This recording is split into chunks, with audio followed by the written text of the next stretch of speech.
Hi, I'm Dave from boinaband.com, and today I'm going to show you how to make a sweet bass synth in Reason 6.5, suitable for electro house and dubstep type sounds with a new synth from Propellerhead called the PX7, which might sound like someone is attempting some sort of extreme rebranding on a vegetable, but it's actually a frickin' sweet FM synth. Really nicely put together and has some great sounds to it. The patch I'll be making is one I used in my electro house remix of Ding Dong Merrily on High in my second christmix, which you can check out here if you want to take a good listen to it, but to give you an idea, it sounds like this in context.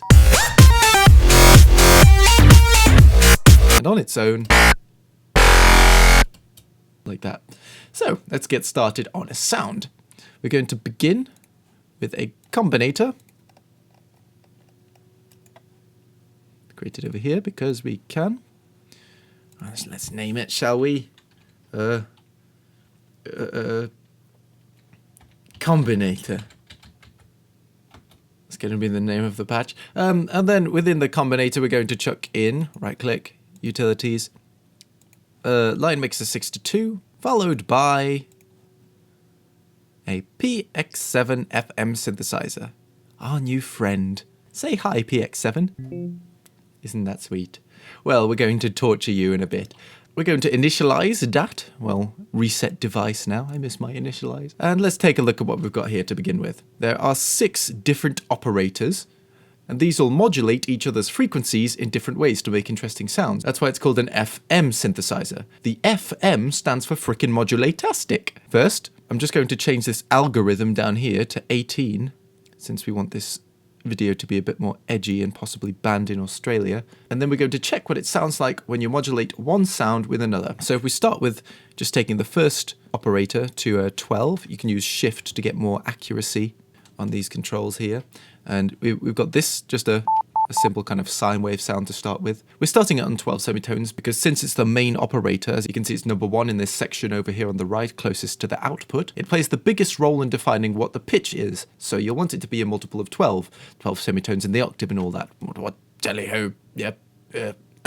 So check out what happens when we dial in the second operator with this level knob.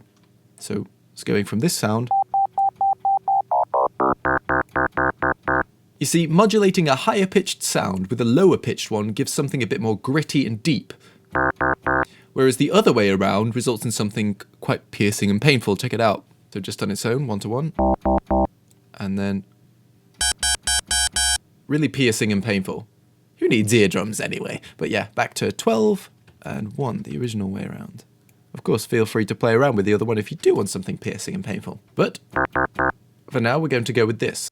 Next, let's dial in some of that third operator, but not too much. You see that it's set to feed back on itself. You can see there's another link going around that 3 number. What happens when we turn it up is, well, this. Yep, we just broke it. Sorry guys, tutorial over. I'm lying, but yeah, feeding it back means it just gets this sharper tone. But taking it to full isn't exactly what we want. It's not quite as tonally usable in the context. Perhaps you enjoy noise music more than I do, but we're going to stick with a more tasteful volume around just below 3/4 there, just for op3, operator 3. So, okay, with operator 4, let's take the volume to 5/8 of the way around. Just a little bit tonally different, but then watch what happens when we take this up to 12. Again, shift for accuracy, or you can change this, I assume. Or if we take it down to 10, hear the difference in the sound? I feel like these numbers that aren't multiples of 12 tend to be more tonally interesting, more metallic or hollow, especially if we dial in number 5 at full and 6 at full. Oh, maybe take that down. There we go. Don't want it too piercing now. We'll be making it more piercing soon. And something else cool at this point, if we play around with number 4, you can kind of hear the beginnings of a growly tone. If you want that, you can modulate it later, but we're going for something a bit more electro-ish right now. So I'll undo that. And next step, my favourite part of the synth, try playing with the brightness setting.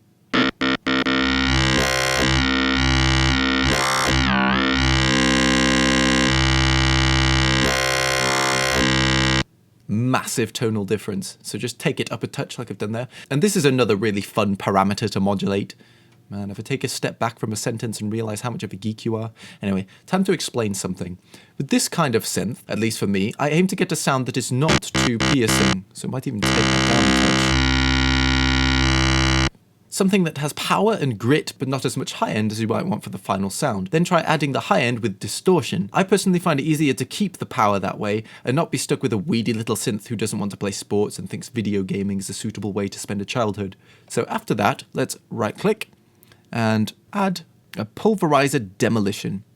Now there's a preset in this called TB distortion. Scroll right down and check it without and with. See, it starts to give it that grit that we were looking for.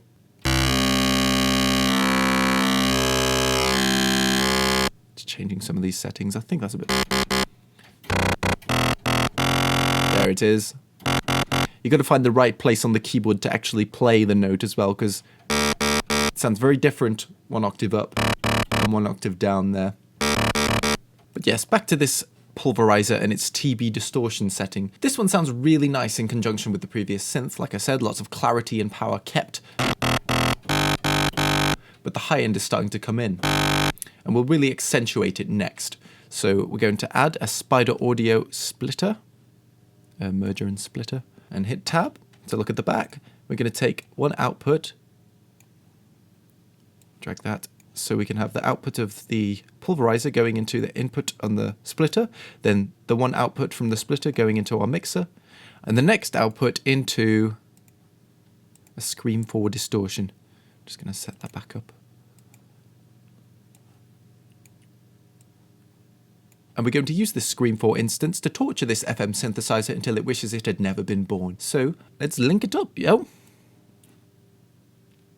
Take that up to the mixer so we can hear what we're doing. And I'll solo it out so you can hear just the Scream 4 part for now. So on this Easy Fuzz preset, we're going to use overdrive mode. Maybe take that volume down a little bit. We're going to bring the damage up. Make it a bit more intense. Bring up both P1 and P2. That's quite a nice one to modulate.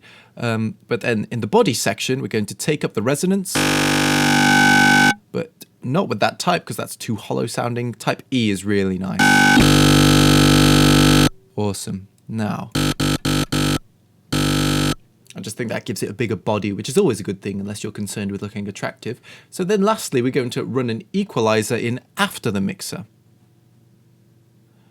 One trick that I usually do, because if you right click on the mixer and create an effect, the effect will automatically link up as an auxiliary effect. So I'll create something like a reverb to do that automatically. And then the next one will go from the output. If we hit tab, I can show you. See, it's going from the output now, directly between the combinator and the mixer. And let's take a listen to both of our sounds together. Bring this down a touch, because that just adds a bit more tone to the top, whereas that keeps our body there. See, Scream on its own. So we're going to use parameter 1 to take out some of the muddy low-mid range of the sound. So we're going to take it down to about 300 hertz-ish and really scoop that. And then param 2, let's bring out some of the crunch. Maybe a bit lower than that, around 2 kilohertz. So with that, hear how much more focused it is, especially with that, the low mids taken out. It just, to me, it sounds cleaner. And then just bring down the high shelf a couple of decibels, 6 decibels there. So it's not too piercing. Now, I really like this as a kind of a starting point to the synth. And then I was playing with some of the presets in PX7, and I'll show you one of the ones that I came across.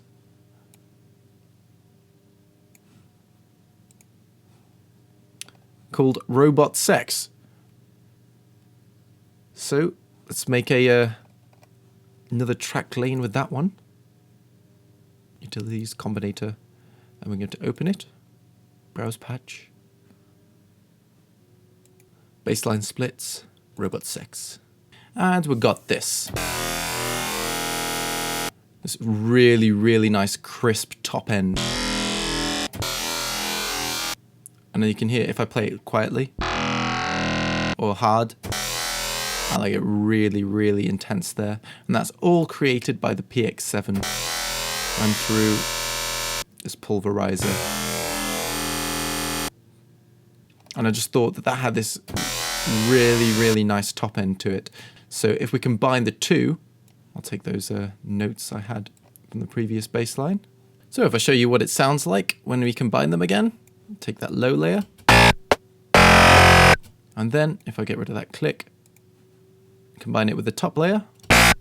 The two together just make it really thick.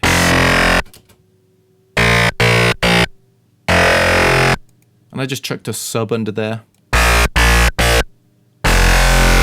which is just simply a sine wave from Thor. But as you can hear, on its own, that top layer doesn't actually have that much power to it. But when it's dialed in with the synth we just made, you get this amazing, powerful, sexy robot. It's almost like we're 20 years in the future and we can actually get one of those. Not long left to wait. Anyway, that's our freaking powerful bass. FM synthesis is great for these kinds of sounds. And while I'm talking about it, I also used PX7 for a couple of other sounds in this track. I'll show you those. Now this synth here, quite a cool one. I made that by using the digital edge preset that comes with the PX7 and then just adjusting it to get rid of the phase and the scream 4 at the bottom. It sounds like this with them. I just kind of liked it cleaner. It's got this kind of Daft Punk edge to it, and I added a bit of extra crunch to the highs too with this EQ. That's a nice tip if you want to make your synth a bit more present. Just the 2 kilohertz mark is very nice for that, though it does sometimes eat into your vocal space if you have vocals on your track, so be wary of that. And then I layered it with this synth, another one that utilizes PX7. On its own, it's very piercing and high-pitched. It's not just a sine wave or just a saw wave, it's got more tone, which is quite filling. Another reason why FM synthesis is so good, it really fills out sounds. And this sound is a bit intense on its own, but when layered, makes for a really nice thick sound and works nicely. Good production advice in general: if something sounds naff alone, try stacking it with a few other synths that make up for what it lacks. In fact, screw production advice, that's good life advice. So, well, there we have it. An electro bass as robotic and sexy as R2-D2 in a bikini. Hope you enjoy that synth. I'll put a link below where you can grab the PX7 synth if you hadn't already got it. And cheers for watching and have a nice day.